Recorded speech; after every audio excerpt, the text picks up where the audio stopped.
¿Qué van las clases? Historia. Esa. ¿Y qué vimos hasta ahora? ¿Qué cosas, qué conceptos, qué periodo, qué pasó? ¿Qué se acuerdan?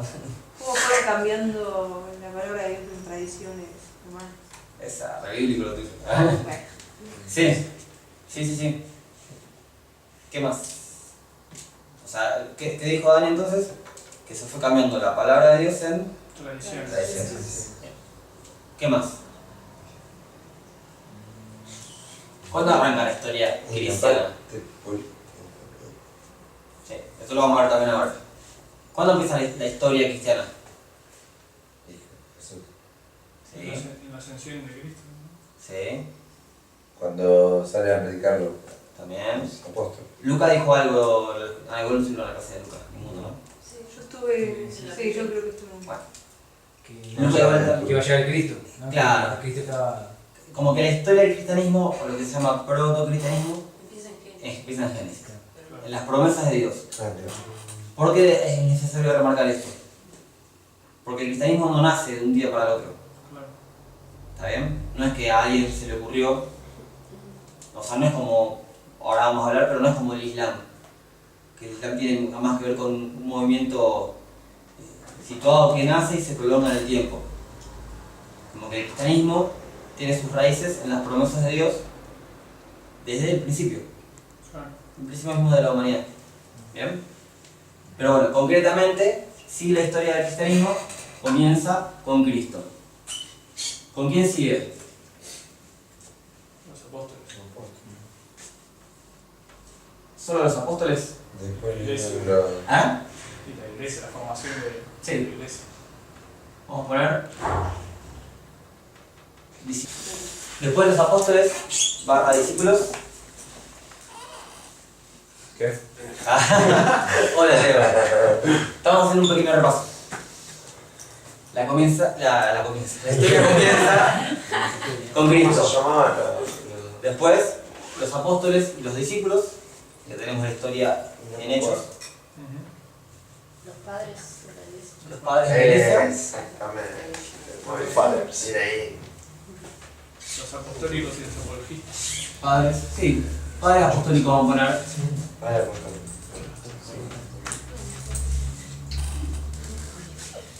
Después, ¿quién sigue? Ahí está, Después ya no llega la institución a través de Constantino de la iglesia como religión de Estado. Claro. Entonces, Hasta acá llegamos en la clase pasada. Constantino. Bueno, obviamente no es que la iglesia sigue esta línea, pero sí es una línea histórica que nos interesa tomar. Acá tenemos el año 30. Esta línea sigue. La historia, digamos, de los apóstoles, discípulos, más o menos termina con Juan, que es el último, según la tradición, el último apóstol en morir, alrededor del año 100.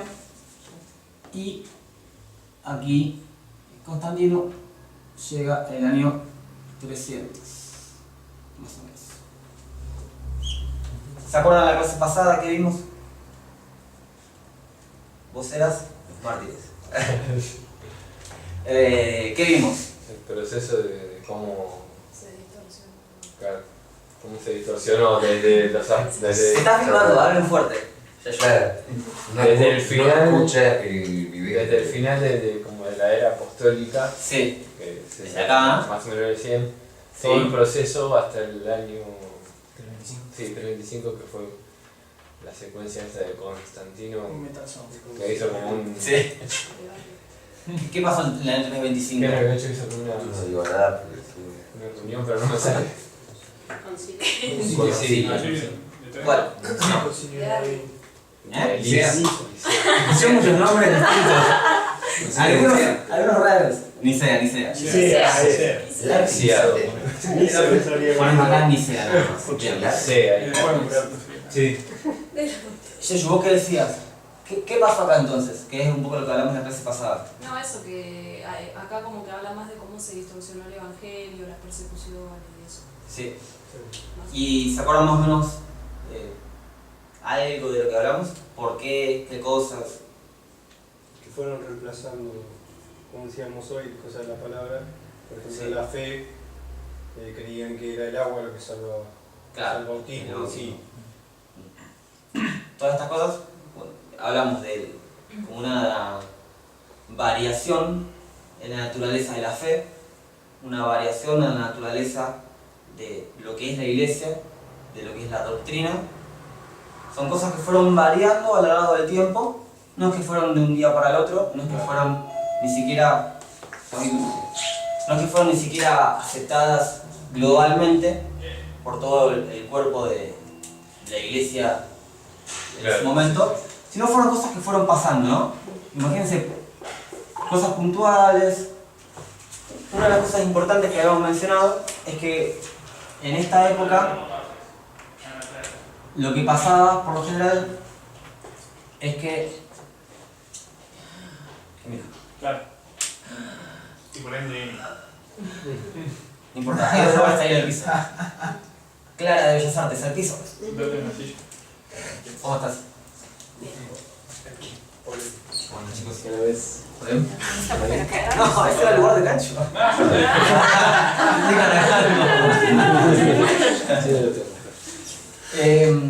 Estamos así viendo tipo un repaso histórico de lo que vimos hasta ahora. La historia comienza con Cristo, sigue con los apóstoles y los discípulos, entonces, a partir del año 100, comienza la época de los padres apostólicos, y en el 300-325 encontramos a Constantino, que ahora vamos a hablar de él. Pero bueno, ¿qué pasaba acá? Yeyu dijo que el cristianismo se fue de alguna forma distorsionando, empezó a haber variaciones en lo que era la fe, la iglesia, la doctrina, la concepción misma de lo que era el cristianismo acá. O sea, lo que era el cristianismo acá es lo que se va distorsionando, por así decirlo, ¿no? Una de las causas era la gran inclusión de conversos, muchas veces conversos nominales, que no eran conversos reales, pero principalmente los textos que hoy tenemos de esta época eran por lo general filósofos o pensadores griegos que se convertían de alguna forma al cristianismo, entonces como que todo su pensamiento filosófico ahora lo tomaban desde un punto de vista cristiano, pero como que había cierta dilución de los conceptos en lo que eran las prácticas paganas. Claro. Vemos entonces que a cuestiones prácticas, acá el cristianismo, acá. Vamos a poner un otro color para divertirnos. El cristianismo acá, ¿dónde se reunían? Casas. Y en el templo. ¿En qué templo? En el templo judío. ¿Por qué? Porque era su lugar habitual de reunión, que era en su religión original, ¿no? Claro. Que eran judíos. Sí. ¿Y las sinagogas o las casas qué eran? Eran lugares como barriales, si se quiere, donde se reunían los fieles judíos, digamos. Claro, sí. Los cristianos, tomando más la práctica judía, posterior a la persecución y posterior a la destrucción del templo, no tenían un lugar físico establecido, sino que era más en las casas, ¿no? Las casas, en la medida de lo posible en las sinagogas, pero por lo general en las sinagogas terminaba habiendo persecución por parte del judaísmo, entonces los cristianos se reunían donde podían. Entiéndase donde podían, cementerios, cuevas, al costado de un río, donde la persecución lo dejase, ¿no? ¿Y acá qué tenemos? ¿Qué empezamos a tener? Lugares de reunión. Lugares de reunión más establecidos. Y fíjense, los lugares de reunión se establecían, por lo general, donde había algún significado espiritual, como pudiese ser la tumba de un mártir. Entonces, donde había la tumba de un mártir, se reunían, por eso se reunían en los cementerios también. Porque es como que estaban más cerca de los fieles cristianos que habían muerto por la fe. Había como una cuestión mística dentro de todo lo que era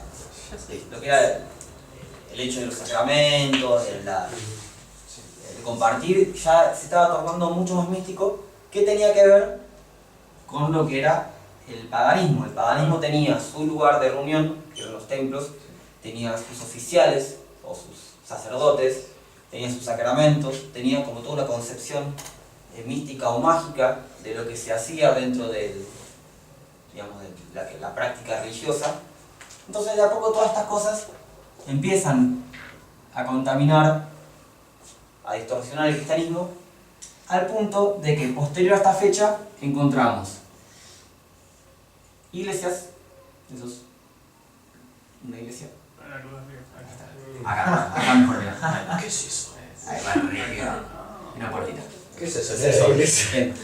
Tenemos iglesias, tenemos, ¿cómo lo podemos dar? Siempre hubiera. Tenemos orientales, digo, tenemos sacerdotes Gorditos. y tenemos el agua, que representa el bautismo, y vamos a poner así que sería como la hostia, pero los sacramentos básicos de la iglesia eran el bautismo y la cena. El bautismo era, literalmente, el agua era lo que salvaba, o sea, empezó a ser de esa forma, ¿no? Se empezó a creer así, tal vez así que bautizaban a los... ¿Quiénes? A los bebés. ¿Por qué? De hecho, también de ahí sale el agua bendita. Claro, porque el agua... Disculpa, eso no se me ocurrió preguntarte. Puede ahora decir bautizaron a los bebés. ¿Desde cuándo bautizaban bebés ya? Y en esta época empezó a practicarse. Ah, claro. ¿Por qué? Porque se pensaba que, digamos, era necesario, dentro de una persecución, bautizar a los que recién nacían por si los mataban antes o por si les pasaba algo, lo que sea. Era una forma de, no de presentar a los bebés delante de Dios, sino de declararlos salvos y parte del cuerpo de Cristo ante todo. Pero ¿esto por qué tiene que ver? También en esta época se da el bautismo por inmersión, porque a una persona que no se podía bautizar por un impedimento físico, por ejemplo, directamente se le echaba agua pensando que el agua era lo que salvaba, en el sentido de que si el agua es lo que salva, un poco de agua puede salvar al igual que mucha agua. ¿Se entiende? Entonces, son pequeñas prácticas que se fueron abordando y que terminaron, o sea, esto es muy obvio. Si a vos te dicen que... Esto se va a descontrolar. Además, pero si te dicen que tenés una forma de cruzar la calle por las esquinas, o que si estás en la mitad de la cuadra podés cruzar derecho y no por la esquina, ¿uno qué hace? Empieza por mitad de la cuadra. Eso está mal. Uno tendría que ir hasta la esquina, cruzar y volver. Uno por ahí hace una cuadra y media en vez de hacer 10 metros. Si a ustedes les ponen esas dos opciones, ¿cuál usan? Nada, la más rápida. Entonces, si a estos tipos le dicen, bautizamos en un río, o en vez de ir al río te bautizo en tu casa con un vaso de agua, es más simple. A ver la cuestión práctica, pero que esas cuestiones prácticas fueron en realidad reemplazando los principios, porque junto con esta cuestión práctica en realidad se depositaba la fe más en el agua que en lo que la persona creía. Bien, todas estas cosas son cosas que fueron pasando. Esta es una zona muy complicada, en la que además hay mucha persecución, etc. ¿Qué pasa con Constantino? ¿Por qué lo mencionamos? Era el emperador de Roma. ¿Cómo llegó a ser emperador de Roma? Primero era emperador de una parte del Imperio Romano. Exactamente. Y la otra parte la tenía otro emperador. Oriente. Sí. Vamos a hacer otro mapita más, a ver si me sale mejor que hoy. ¿Quién era el otro pedo? Bruno. No, gracias. Paso. Ah, está, bueno. Desde un punto de vista estaba bueno. Una película de genio Pero no. bastante flashera. Justo mezclado con los cristianos, ¿no? Ahí vamos por ahí. Si no, ¿qué hago? Vamos a suponer que esto es un mapa. No lo es, obviamente. Pero si acá tenemos Italia, Grecia es mucho más chica. Italia 2. Italia. Era algo que Hay se más poquitas. Sí, bueno, no importa. En fin. Acá está Jerusalén, esto es África, Marruecos, España, Inglaterra, estaría por acá. Nunca cartógrafo. Nunca. Constantino, Leo lo dijo, era como emperador de una de las partes del Imperio Romano. Porque el Imperio Romano era, vamos a usar otro color para marcarlo, era así de grande el Imperio Romano. Era muy grande, era muy poco práctico que haya una persona administrando todo por una cuestión de tiempo, además. O sea, al momento que pasaba algo acá y se tenía que decidir acá, por ahí pasaban meses. O sea, complicado. Entonces se divide el imperio en tres, en los cuales Constantino queda a cargo de uno abdica, Constantino hace la guerra al otro, finalmente queda como emperador. Emperador significa vencedor sobre el enemigo. Esa es la palabra, lo que significa emperador. Entonces, tenemos que Constantino llega al poder. La madre de Constantino había estado en Jerusalén, tenía afinidad con el cristianismo. En la guerra, antes de convertirse en emperador, Constantino dice una revelación en la cual se le aparece una cruz y se le dice que por este símbolo iba a vencer. Constantino hace sus votos de que si ganaba iba a adoptar el cristianismo, bla bla bla, finalmente gana. Y el cristianismo, que había sido por 2 siglos perseguido, ahora es legalizado. Vamos a usar la palabra del videito, ¿no? Sí. No es convertida a religión oficial hasta 60 años después, por Teodosio, no Constantino. Pero en este momento se le da al cristianismo la legalidad de que ya está, no iba a ser más perseguido. Listo. O sea, todo lo que pasaba acá de persecución es como que de un día para el otro, literalmente de un día para el otro, porque en el 313 se firma el Edicto de Milán, que Constantino dice: está prohibido perseguir cristianos en este imperio. Constantino de hecho empieza a adoptarlo informalmente como religión oficial, pero por la gran cantidad de cristianos que había en el resto del imperio romano. Acuérdense que igual que Constantino adopta el cristianismo, pero decide bautizarse al final de sus días para poder gobernar tranquilo. Fíjense la concepción de la fe en el agua, ¿eh? Ahí está, es eso mismo. Él creía que el agua era lo que salvaba y limpiaba, entonces vivo mi vida tranquilo, después me echo un poco de agua y ya está, soy salvo. Bueno, ¿qué pasa en el 325 entonces, en Nicea? Esto, hasta acá es casi todo un repaso, pero para ir hilando todo lo que es la historia que viene ahora. ¿Qué pasa en Nicea? Concilio. Sí. Él convoca como a todos los grandes líderes, podríamos decir, ¿no? De ese momento de lo que era el cristianismo. Los obispos. Claro, de todo el imperio. Claro. De todo el imperio. Convoca en Nicea un concilio. ¿Por qué? Estaba aburrido Constantino y dice: a ver qué hago.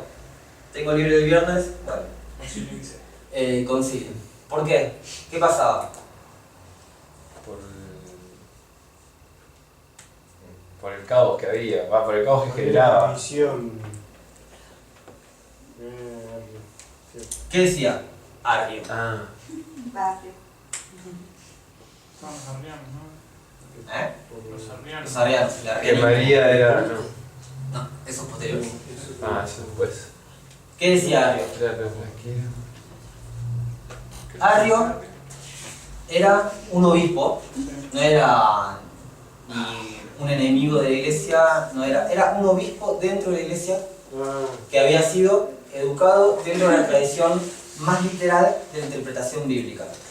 Entonces, cuando Arrio lee que Jesús dice: el Padre mayor que yo es, cuando Arrio dice que el Hijo fue engendrado, o sea, el Hijo al final será el Mesías, el Cristo, fue engendrado por Dios, Arrio que dice: Jesús no es Dios. Claro. O sea, es una lógica literal la que dice: no, muchachos, Jesús no es Dios, Jesús es la primera creación de Dios, es el primer hijo de Dios, es abrazado por la deidad, pero lo que nace de María no es Dios. Lo que nace de María es un hombre que es abrazado por Dios hasta el final de su ministerio. Padre mío, ¿por qué me has desamparado? Ahí la divinidad lo deja y muere. Dios no murió para Arrio. Dios no murió por nosotros, sino Jesús. Bien. Esto que explicado así tiene mucha lógica. Arrio lo creía sinceramente. Él creía que esa era la verdad, pero porque era lo que leía en la Biblia. Claro. Fíjense que esto no viene de ningún otro lado que de la interpretación de la Biblia. Fíjense lo importante de las clases que hablamos de interpretación bíblica el trimestre pasado.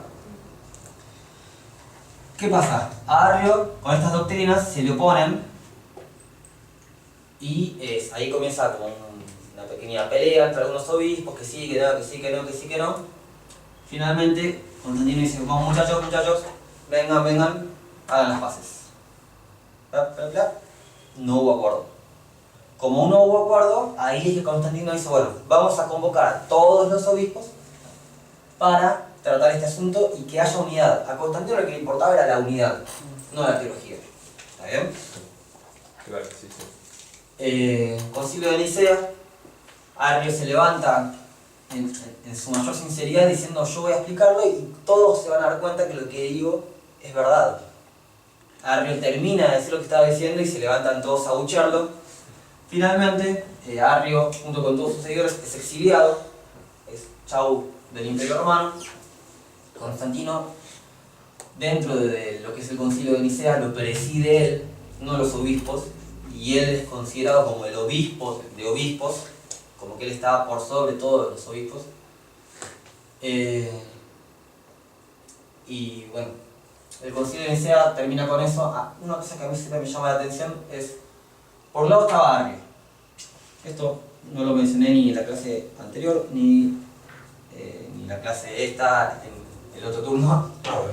Estaba Arrio, estaban los arrianos en el Concilio de Nicea. Por otro lado estaban los anti-arrianos. Y por otro lado estaban los neutrales. Es muy fácil leerlo así, pero una de las cosas que hablábamos ahora al final de la clase anterior es que lo importante de toda la historia no son los datos, sino uno poder interpretar lo que pasó y también poder interpretar lo que uno vive y cómo también a uno le sirve ponerse en el lugar de los personajes históricos para también ver qué está haciendo con su vida y cómo, por más que digamos que nosotros estamos acá, hay cosas que por ahí no se nos desvían, pero porque tenemos una historia detrás. O sea, nosotros no vivimos después de esto, nosotros vivimos después de todo esto. O sea, esto ya existe en la historia, y mucho más, ¿no? Mucho más. Cuestión, tenemos a Arrio y todos sus seguidores que eran sinceramente creyentes de que tenían la verdad. Después tenían a los anti-arrianos, que eran los escandalizados de que estaban diciendo herejías, de que Jesús no era Dios. Y después teníamos a los neutrales, que es como que no querían que haya problemas. Fíjense que son tres posturas en el mismo concilio. Y está bien, salió victoriosa esta, porque finalmente se establece como que el arrianismo como es una herejía, tiene que ser exiliado.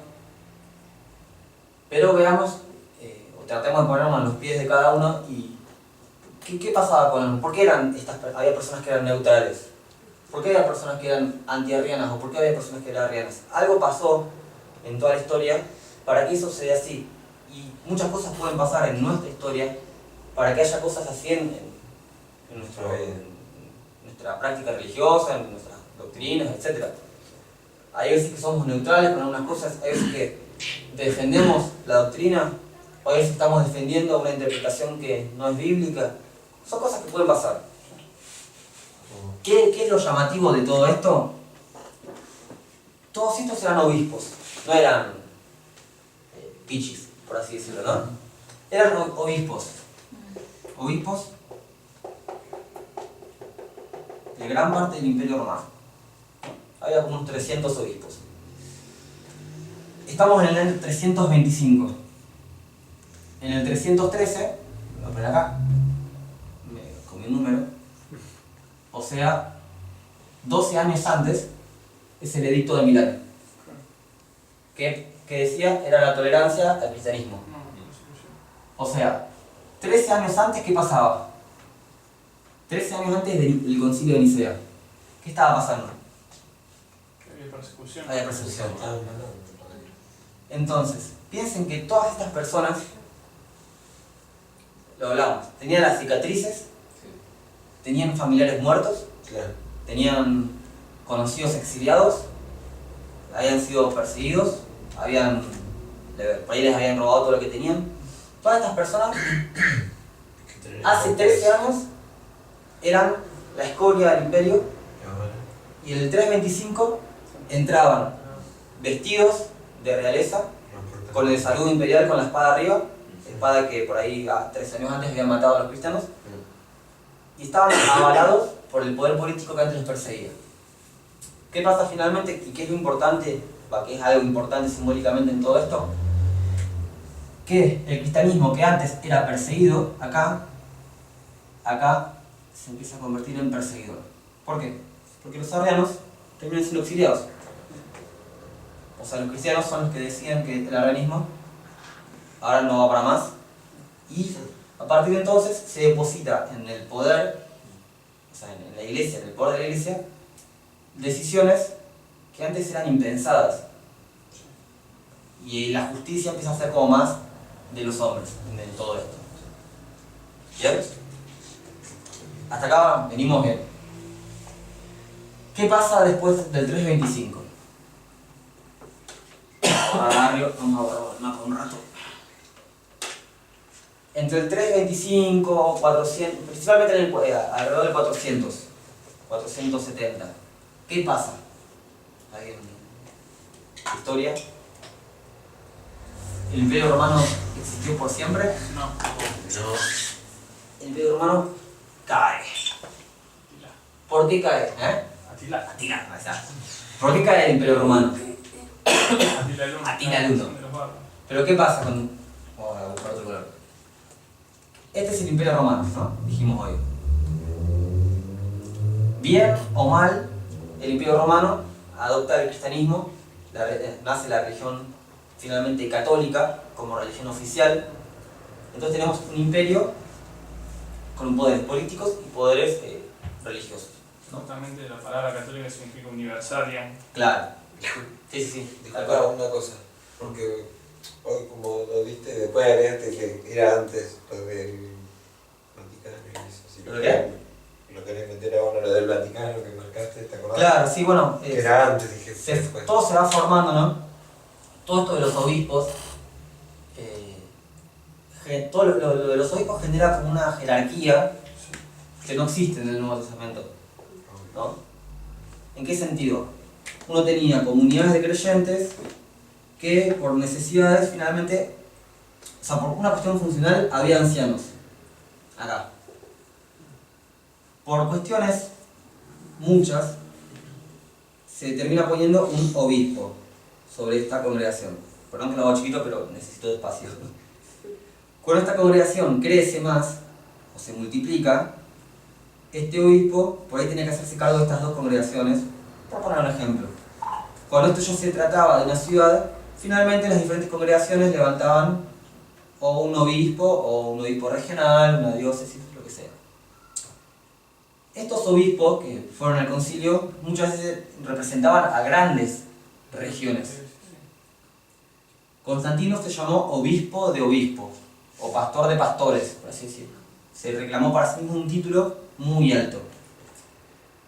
Todo este poder político con el cual empezaron a lidiar los cristianos, a partir del 325, lo puso en un juego de fama, jerarquías y hasta disputas entre ellos, en las cuales un obispo empezaba a estar por sobre otro en base a la influencia, en base a la jerarquía, en base a las regiones que dominaba. Cuestión, los obispos más importantes que encontramos son Vaticano, Constantinopla, Antioquía y Alejandría. Bien, fíjense que están en tres regiones muy amplias del Imperio Romano. Del obispo saltamos al arzobispo, del arzobispo al padre de obispos, padre, papa. Bien, esa es un poco la la transferencia que se va haciendo hasta llegar a lo que conocemos como Papa. ¿Todos aceptaron al Papa? No. De hecho, hasta en una época hubo 3 papas distintos, o sea, peleándose entre ellos por el poder. Pero, históricamente, lo que nos concierne a nosotros es que el Papa del Vaticano, el obispo del Vaticano, fue finalmente como muy poderoso. ¿Pero por qué? Porque el poder político también estaba en Roma. ¿Está bien? Con el tiempo, después de Constantino, el imperio se vuelve a dividir y queda Constantinopla de un lado y Roma del otro. Alejandría y Antioquía nos vemos. ¿Por qué nos vemos? No es de la noche a la mañana, sino que tenemos acá por esta zona una luna y una estrella. ¿Qué es? ¿Qué es? Están los pueblos árabes. Pueblos árabes. La persona, ¿quién es? Mahoma. Mahoma. Acá nacen los mahometanos, acá nace el Islam, y el Islam, venga esta parte. O sea, Alejandría y Jerusalén, Antioquía, queda todo en manos del poder islámico, de los mahometanos, de los moros, de los pueblos árabes, muchos nombres tienen, ¿no? A la par que pasaba todo esto, como si fuera poco ya están perdiendo terreno por todos lados los romanos, por fuera de los límites del Imperio Romano había diferentes pueblos bárbaros. Eran bárbaros. ¿Por qué se llamaban bárbaros? ¿Porque les gustaba el nombre y eran copados? No, el Imperio Romano llamaba bárbaros a todos los que no eran romanos, básicamente. Era como una especie de discriminación de que eran pueblos no civilizados. Muchas veces eran nómades o eran más dedicados a la agricultura, en contraposición a una Roma mucho más edificada, mucho más de ciudad, etc. O como los judíos gentiles. Exactamente. O los otros, los mundanos. Claro, o nosotros Aleo. Estos pueblos, primero que nada, ya tenían un contacto con el cristianismo. ¿Por qué? Porque Arrio, que fue exiliado, mucho del arianismo llegó a estos pueblos. Además de otros cristianos dentro del imperio que se hacían de misioneros a los pueblos por fuera del Imperio Romano. Por un lado estaba ese contacto cultural, pero principalmente religioso. Estos pueblos luchaban por entrar en Roma, pero Roma no los dejaba, o sea, eran enemigos. Y Roma luchaba para conquistar las regiones y lo mismo. Había una cuestión militar política ahí que estaba en constante pugna. ¿Qué pasa? Aparece Atila el Uno. ¿Qué hace Atila el Uno? Primero, ¿qué no puede hacer Atila el Uno? ¿Qué no puede hacer? ¿Qué no puede hacer? Atila el Uno. Atila el Uno era como el líder de una tribu nómade bastante sanguinaria, bastante violenta, que lo único que querían era matar a gente para quedarse con sus posesiones. Así nomás. No podía dejar viva a las personas. Probablemente dejaban viva algunos, pero bueno. Es una forma de hacer no eso. dejaban, no ¿Eh? dejaban. Era lo que tiraban, arrancaban los miembros. No dejaban, disfrutaban, Sí, pero era muy sanguinario. era muy cruel. Pero bueno, cuestión. Atila Unos en Asia. ¿Vos qué decías? Que pregunté si eran los que mutilaban a la gente y le arrancaban todos los miembros. Sí, Seguro. No le pregunté cuando lo vi. sí, se dice. A cuestiones históricas. Atila, en su imperio, porque finalmente forja un imperio, quiere llegar hacia el este. ¿Y qué se encuentra en el este?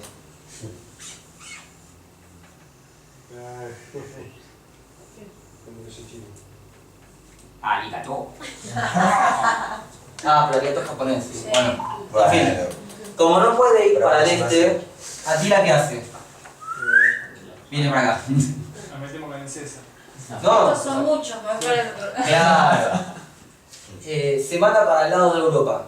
Entonces, las diferentes tribus bárbaras limítrofes a Roma, imagínense una inundación, No lo tomaron una tan pared bárbaro. y ratas. No por decir que eran ratas, ¿no? Pero, ¿qué hacen las ratas? Buscan por dónde meterse para que no les agarre el agua. Bueno, ¿qué termina pasando?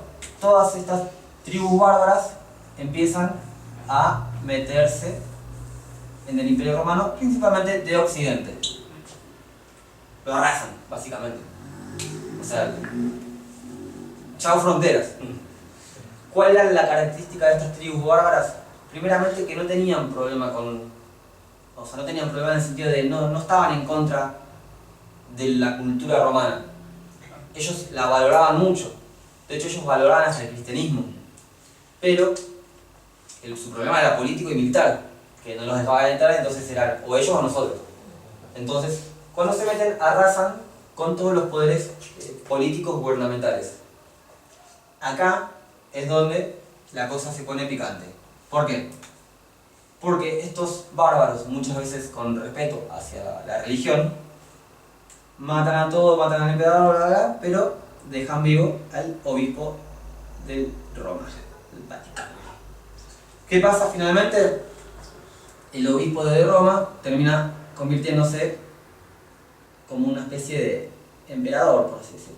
En el sentido de que el poder político que había en el Imperio Romano de alguna forma se trasvasó a la Iglesia Católica.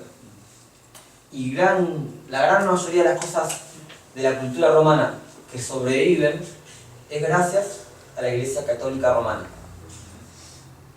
¿En qué idioma se hablaba en Roma? O en latín. ¿En qué idioma se habla en la Iglesia Católica Romana? Latín. ¿Por qué no sobrevivió el latín? O sea, ¿por qué sobrevivió? Por la Iglesia. Las leyes romanas se trasvasan en leyes canónicas. La jerarquía romana se abraza completamente a la jerarquía católica. El paganismo romano. Sí, y el paganismo romano también para sobrevivir Sí. se mete con todo en la iglesia. En esta época es una época en la que mucha gente se hace cristiana por conveniencia también. Entonces, fíjense cómo el cristianismo va siendo desparramado por todos lados al punto de estar completamente diluido.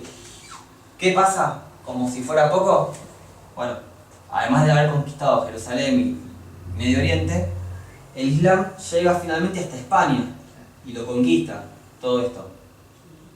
Entonces, el Papa, que para este entonces era una especie de mediador entre diferentes príncipes, ejércitos, el Papa ya se encargaba casi absolutamente de cuestiones políticas, avala un par de ejércitos de Carlos Martel, que es creo que el abuelo de Carlomagno, después lo vamos a ver, y finalmente reconquistan toda la península ibérica, lo que hoy se considera España. Y el Islam es como echado hasta lo que es África. Dentro de todo esto, no conformes con la recuperación de la península, el Papa, como poder político, teniendo un imperio ya bastante hecho pedazos y teniendo Jerusalén todavía en manos del Islam, dice Para cruzar. cruzadas. ¿Quiénes vieron las películas de las cruzadas o la historia de las cruzadas? Bueno, Los templarios. los templarios. Para entonces nacen los templarios, después los caballeros, ya se empieza a formar todo lo que es. Todo era por voluntad de Dios. Sí, Eso, seguro. claro. Pero, a ver, ¿cuál era la propaganda o la versión oficial de las cruzadas? Recuperar Jerusalén para Cristo, digamos. Claro. El imperio, sí. El imperio sacro romano no podía no tener a la tierra santa, a la sacra tierra Claro. que pisó Cristo, y sus apóstoles y sus discípulos. Entonces había que recuperarlas del poder islámico. ¿Bien? Esta era la historia oficial. ¿Cuál era la historia por debajo de todo esto? Que reunir ejércitos de acá, vamos a poner otro color más, así que ya nos divertimos. Ejércitos de acá, de acá, de acá, de acá y de acá, que todos marcharan a conquistar Tierra Santa, por tierra, por mar, también. ¿Qué implicaba? A nivel militar. ¿Eh? Sí, pero ¿qué más? Fíjense, yo tengo un ejército, no es que el ejército aparece acá, No, el ejército va a ir por todos lados. movimiento, Entonces, el poder que se estaba perdiendo, que se había perdido ya mucho del Imperio Romano, era con todo este poder militar volver a unificar lo que era el poder básicamente del mar Mediterráneo. sí. Lo que todos quisieron siempre, emperadores y después papas, es retomar el control del mar Mediterráneo. ¿Por qué? Porque si yo quiero comerciar de acá a acá y viene un pirata de acá y me destruye los barcos, no me sirve. Entonces, lo que se quiso siempre es recuperar ese poder. Historia. ¿Qué pasa con las cruzadas finalmente? Se recupera Jerusalén, después se pierde, después más. Cuestión que es un gastadero de plata, de vidas, y eso es una de las cosas que también terminó de fundir al cristianismo católico. Y también hace que cobre más fuerza el Islam, digamos. Sí, totalmente. Sí, porque el Islam terminó, o sea, fíjense, teníamos el Islam y el catolicismo.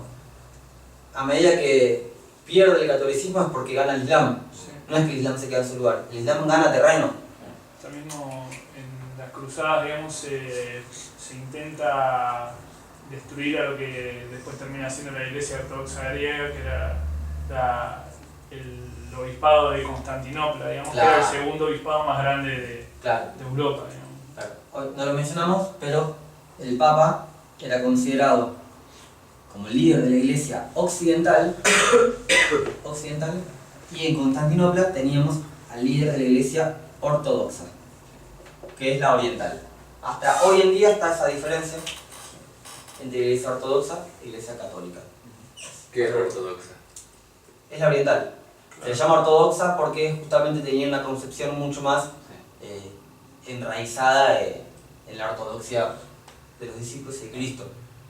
Es como que se hacían esa diferencia. Aparte de tenía una cercanía geográfica mayor con lo que era la iglesia primitiva. Claro, de hecho toda la historia de Pablo transcurre en esa zona. Toda la historia de Hechos, salvando después la ida a Roma, es todo esto.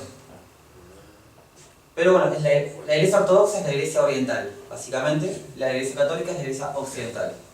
¿Peleas entre ellos? Sí. Sí, ¿por qué? Porque cuando los bárbaros venían, pidieron ayuda a Oriente y Oriente le dijo, nos vemos, hacete cargo de lo que dividiste. Bueno, y después cuando pasan, como que el Imperio de Occidente o la Iglesia de Occidente se cobra su cuota de venganza. Ahí va, Aparte en esa época que va era como tuya. una locura total por las reliquias, digamos, Sí. y la iglesia oriental tenía mucha cantidad de reliquias porque Y estaba tenía- mucho más cerca. Estaba digamos. mucho más cerca y tenía todo. Age of Empires, sí. Sí, literal. Bueno, hoy estábamos con Fabio, pero jugar al Age of Empires sirve mucho porque conocemos a los personajes. Conoces a Atila, conoces a los godos, los ostrogodos, los visigodos, como eran todas tribus bárbaras que terminaron ahí. Pero fíjense, un detalle, para que se den una idea de cómo estas tribus bárbaras en realidad después terminaron conservando la cultura romana. Los godos son los que conservan toda la arquitectura, todo al punto de que godo, en inglés es got, con TH, y de ahí surge lo gótico. La arquitectura gótica, que después es ultra... Bueno, no me vas a sacar Fue que hizo como... ¿what? La arquitectura gótica surge como del romanismo, pero es como es la evolución a través de después godos. Bueno, todo esto tiene que ver con otras cosas. ¿Qué pasa a nivel cristianismo?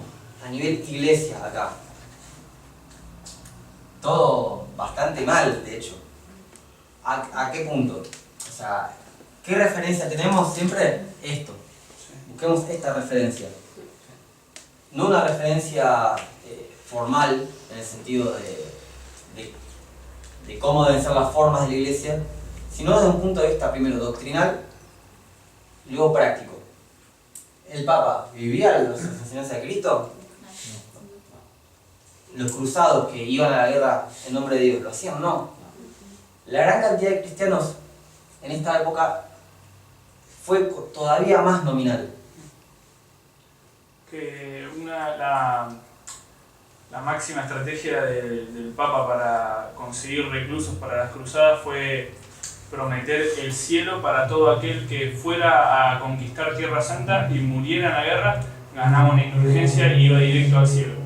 Entonces esa era la promoción máxima de la iglesia para que la gente fuera a batallar por Tierra Santa. Ellos le prometían que si morían en la guerra, iban salvos.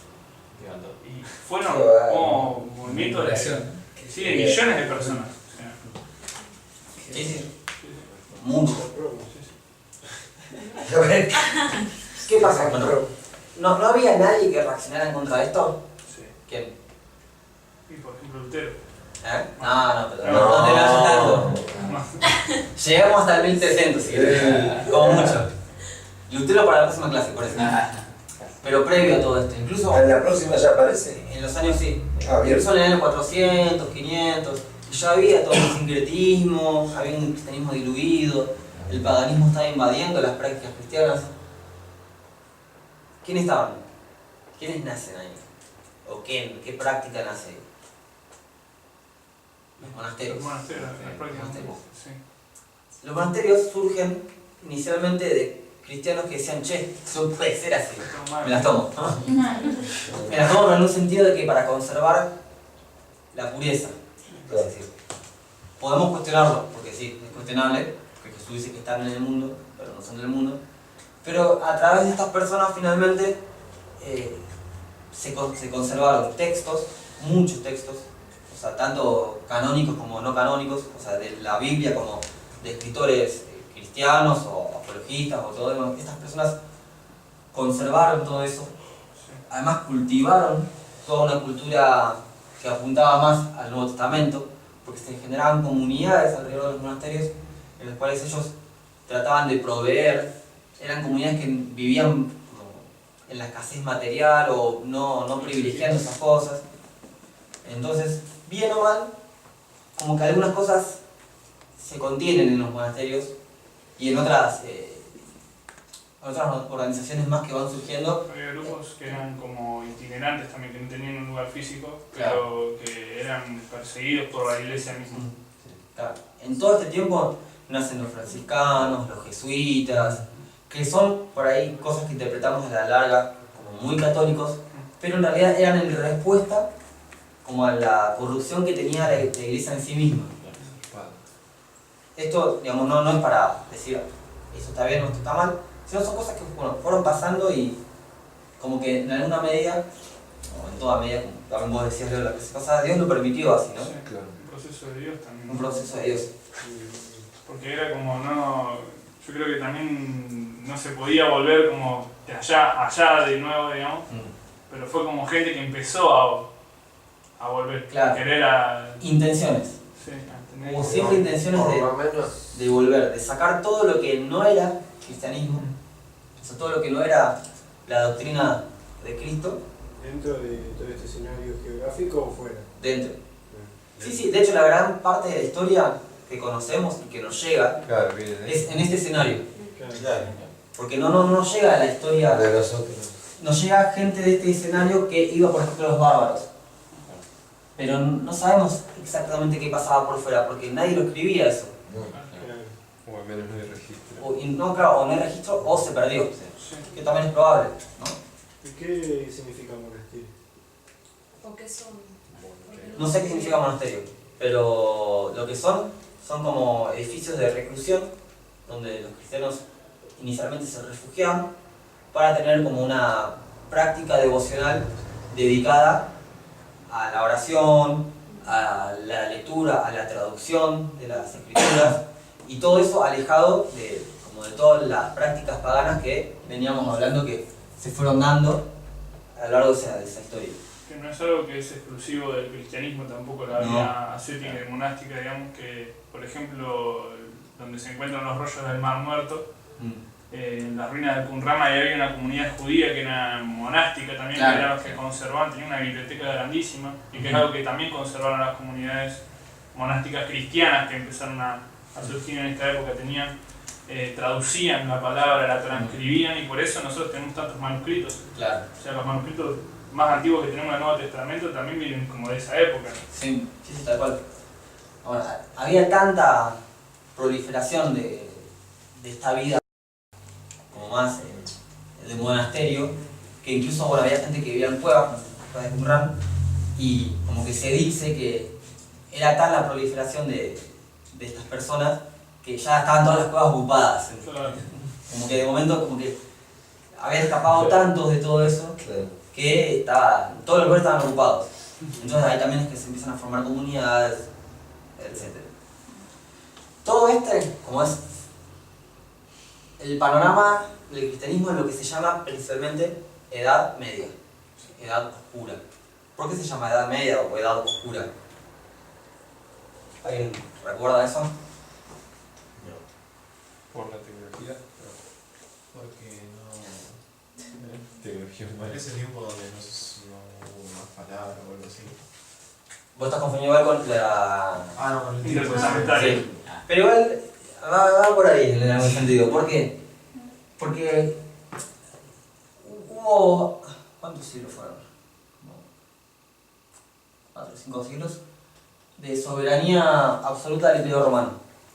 Ahí la cultura creció, la vida de ciudad, es como que estaba la paz romana, las comunicaciones, este mundo realmente estaba muy unido, muy comunicado, más allá después de las divisiones, etc., ¿no? Con las invasiones y la pérdida de territorio, ya nadie podía ir de un lado a otro con seguridad. Uno no podía viajar con seguridad, porque ya se había disuelto todo lo que era la seguridad y la paz romana. Uno no sabía qué le iba a pasar en el camino. Tal es así que como que la vida empieza a pasar de las ciudades al campo nuevamente. Al feudo, claro. A la vida más autosustentable, en que produzco y mi vida transcurre en los límites de mi campo. Y todo eso contribuye a que haya muy poca información realmente de cosas que pasaron en esa época. Por eso es una edad oscura, una edad en la cual muchas cosas no se registran, o si se registran son hasta fraudulentas. La Iglesia Católica misma falsifica documentos por una cuestión política. De hecho, la Iglesia Católica falsifica un documento de Constantino diciendo que delegaba el poder imperial a la Iglesia para que el Vaticano pueda ser considerado como poder imperial. Fíjense lo que hace la Iglesia en esa época, ¿no? Es como que ya la historia se torna muy confusa en ese entonces. Y así sí, llegamos finalmente después a la historia de Lutero, que vamos a verla más en profundidad en la clase que viene. Pero el panorama, cuando llegamos a Lutero, es muy drástico. O sea, realmente, para que un católico salte de tal forma como Lutero, es porque estaba todo muy mal. O sea, muy mal. Pero bueno, ¿qué hora estamos? Las 11. 9:20. Historiadores, esto voy a decir, me voy a ir, pero me tiro por la ventana después. Pero hay teorías que dicen que en realidad estamos en el año 1700, no en el año 2000. Ahí está el gordito. O sea que tengo un par de años menos. De hecho, ni naciste. No, pero ¿por qué? Porque se dice que en toda esa época, primero que nadie contaba los años. Los años se contaban a través de los gobiernos o los emperadores. Y no profundicé en esto mucho y lo considero real, pero sí es una teoría. Un emperador y un papa les convenía políticamente y por una cuestión de familia, de dinastía, para tener más fuerza política, decir que estaban en el año 1000. O sea, pasar, por ejemplo, del año 700 al 1000. ¿Por qué? Porque vos estás en el año 1000 y te creaste una historia familiar, una historia política. Encima, ¿qué mejora el Papa para un cambio de milenio? La crema de la crema. Bueno, como que se comieron, como que se falsificaron documentos, qué sé yo, y a partir de ahora, bueno, estamos en el año 1000. Y nadie cuestiona nada porque nadie cuestionaba eso, porque primero, la gente ya no vivía casi en las ciudades, la gente no usaba el calendario. No sabía cuál era el año pasado. No sabía cuál era el año pasado. Pero porque a la gente no le importaba eso realmente. esto es una teoría, pero esto es para demostrar, poner justamente en consideración lo oscura que es esta época. Que ni siquiera es que es tan oscura en el sentido de que está todo mal, pero es una historia en la cual hay aguas, hay baches, hay zonas nebulosas. Aparte, considerando que nuestro conteo de años es netamente occidental, digamos, ¿no? Sí. O sea, en muchas otras culturas también en cualquier otro año, digamos. Claro. Sí, sí. Una nueva dirección había de venir. Ah, El problema de la persecución imperial fue reemplazado por el problema del favor imperial. El ideal cristiano fue grandemente influido por las normas y el patrocinio del gobierno romano.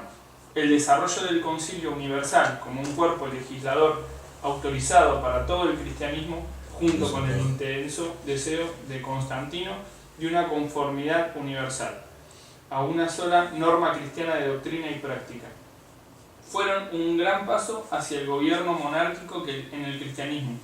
Los cristianos ya habían aprendido a perseguir a sus hermanos en la fe en un esfuerzo por conseguir la uniformidad. claro. De 325 a 451 se pusieron los fundamentos de la Iglesia Católica Romana. Los concilios mundiales habían provisto una arena donde el obispo romano podía ejercer una creciente autoridad, argumentando en los mismos terrenos que le habían probado ser tan eficientes contra los gnósticos. Los obispos romanos decían que su tradición de sucesión hasta el apóstol Pedro los dotaba de autoridad continua, y ellos citaban textos de las Escrituras para probar que Pedro tenía tal autoridad. El reconocimiento de las pretensiones de primado del obispo León por las autoridades imperiales y eclesiásticas, basadas en la tradición de Pedro, dan base para creer que León fue el primero de los papas católicos romanos. Entre 451 y 1050, la Iglesia Católica Romana y el papado que la dirigía hicieron notables avances. Las invasiones bárbaras eran bendiciones disfrazadas. El monasticismo proveyó soldados militantes y preparados. Las misiones extendieron las influencias católicas romanas aún más allá de los amplios límites del nuevo Santo Imperio Romano bajo Carlomagno. La alianza de Roma con los francos durante los siglos 8 y 9 les trajo tierras, prestigio y autoridad. El derrumbe de ese gobierno central trajo pérdida y humillación al papado. La Iglesia se había vuelto tan dependiente de la fuerza militar y política del Estado que no podía sostenerse sin ellos. La oposición eclesiástica a las pretensiones de Roma tenía principios escriturarios y primitivos en su favor. La sucesión apostólica y hasta la de Pedro no estaban confinadas a Roma. Las evidencias escriturarias del primado de Roma se desarrollaron más tarde y no son convincentes. El antiguo principio de la igualdad de los obispos fue superado por Roma solo mediante severa lucha y por el uso de coerción militar y política. Constantinopla, el principal oponente de Roma, hizo una resuelta proposición por el primer lugar. Después de numerosas y amargas controversias, ocurrió un cisma permanente en 1054. Otros rivales eclesiásticos de Roma fueron dominados por la invasión maometana del siglo VII. Los maometanos triunfaron al introducirse en el sur de Francia antes de su derrota por Carlos Martel en 732.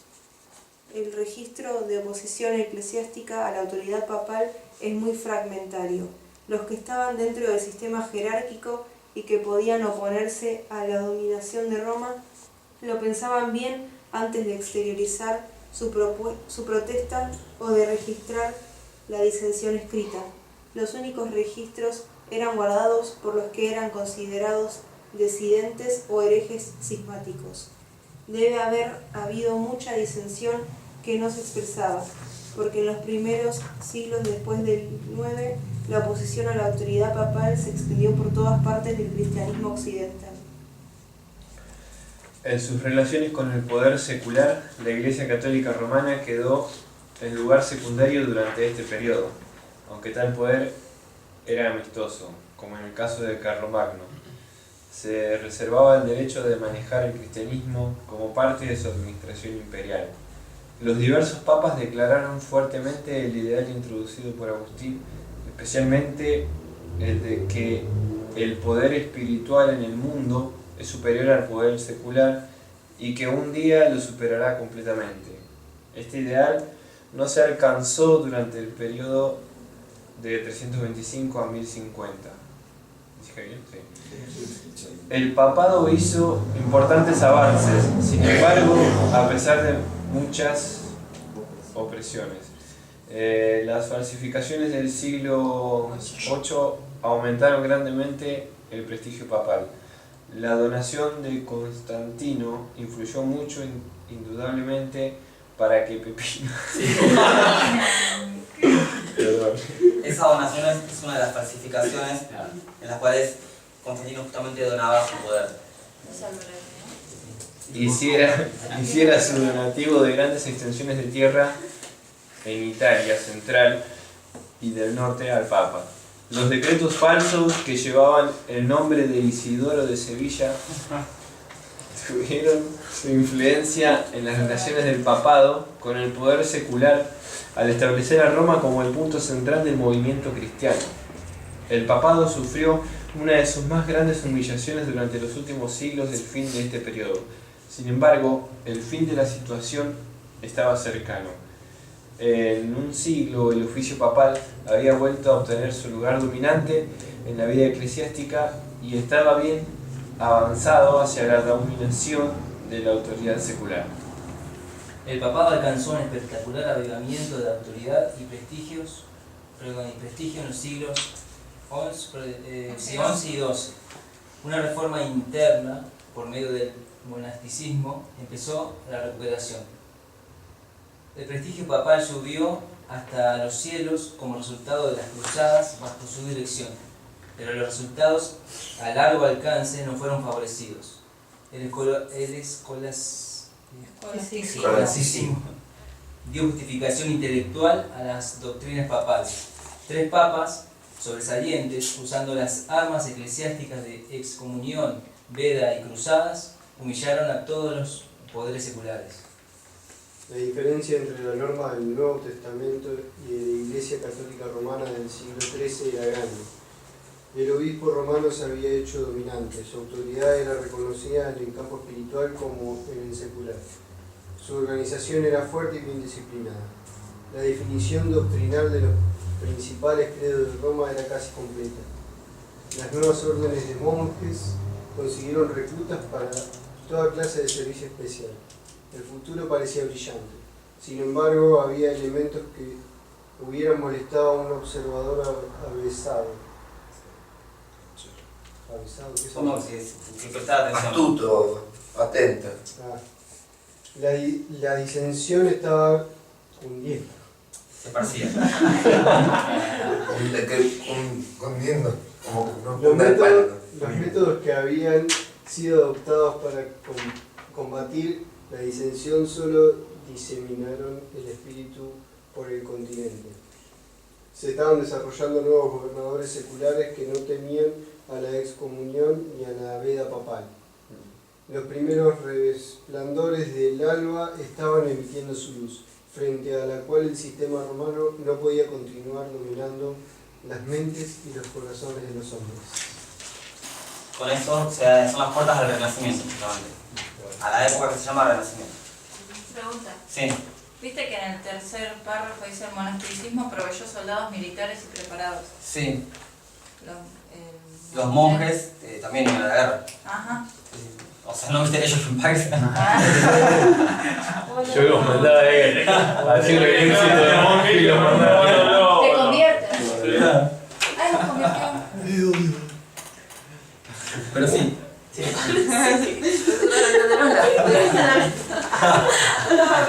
No lo viste, es el perfecto evangelio de la vaca que dice bololó, bololó.